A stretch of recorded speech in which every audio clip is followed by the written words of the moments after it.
Представниците од Истокот во првата женска фудбалска лига забележаа две победи во последното коло, една регуларна и една со службен резултат.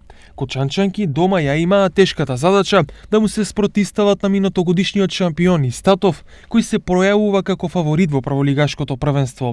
Сепак со двата гола на Ѓоргиева и еден на Атанасова, Кочани славеше дома со конечните 3:1. Каменица Саса пак теренот го напушти со службена победа, откако не се дозволи стартот на дуелот со Тетово, откако беше утврдено дека тетовските фудбалерки се појавија на мечот без извршени лекарски прегледи.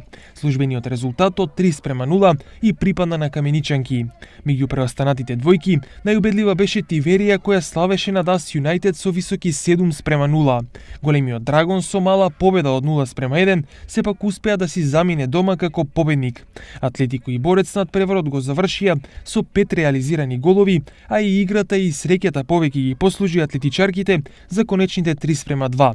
Скопјанки од екипата на Њујорк пак и покрај славното име, сепак и овој пат теренот го напуштија со неславен резултат од 0:3.